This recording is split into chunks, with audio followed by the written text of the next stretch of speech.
ملګرو یو نوی خبر هغه در سره شیر کو د پښتو یو ډیر زیات مشهور کم سنگر چې دی فیاض خان هغه وایي پولیسو گرفتار کړی دی په څه کیس کې هغه گرفتار کړی دی. نو د ټول نه مخکې خو زه تاسو ته دا ووایم چې د هغې کم کیس چې کړی دی هغه دفعه 302 ورسره 324 یعنی یو د مرګ او بل د زخمی کېدو کیس هغې کړی دی. د دې په هکله به درسه هم هغه واقع شیر کو چې څه داسې مسله راغلې ده او آیا واقعي هغه گرفتار شوی دی او که نه. داسې ویل کېږي په دې چې کوم اف آی آر شوی دی هغه شوی دی په 18 تاریخ په دویمه میاشت په 2023 کې د دې او ورسره څه نور کسان د جایداد د وجې څه مسله راغلې وه چې په هغې باندې دې ډزې کړي دي.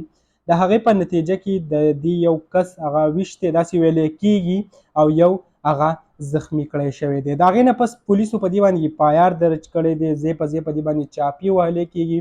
خو فی الحال چې کوم دی هغه داسې خفیه ځای کې ځان ساتلی دی چې پولیسو له هغه ځان په لاس نه ورکوي. که ستاسو یاد وي د پښتو یو ډېر زیات مشهور شاعر ورسره کم سینګر هم دی او ډېرې زیاتې ښایسته ګانې چې کوم دی هغه ریکارډ کوي. خلک په دې باندې خفه هم دي چې آیا یو داسې سینګر داسې کار کوي. خو که بل طرف ته موږ وګورو داسې ویلی کېږي هم چې کم فیاض لالا چې دی دې پکې داسې خاص لاس هغه نشته. خو به هر حال کم اف آی آر چې دی هغه پې شوی دی، حکومت به هغه خپل کم قانوني کاروایي چې دا هغه کوي. د دې په هکله باندې کم دا تاسو ته به یو پوسټ هم ښکاري. حکومت کم د نوشیره کم پولیس چې دي هغو دا اشتهار جاري کړی دی، پکې ویلي دي چې دې کوم ځای پروګرام کوو یا په کوم ځای کې د دې پروګرام و نو برای مهرباني وایي هغه دې ونیودی کړی شي او کوم قانون ته چې دی هغه دې پیش کړی شي. کوم ایس ایچ او چې دی د نوشیره پولیسو کم هغې دا اشتهار جاري کړی دی. نو فی الحال چې کوم دی هغه د حکومت په حلقه کې نه دی.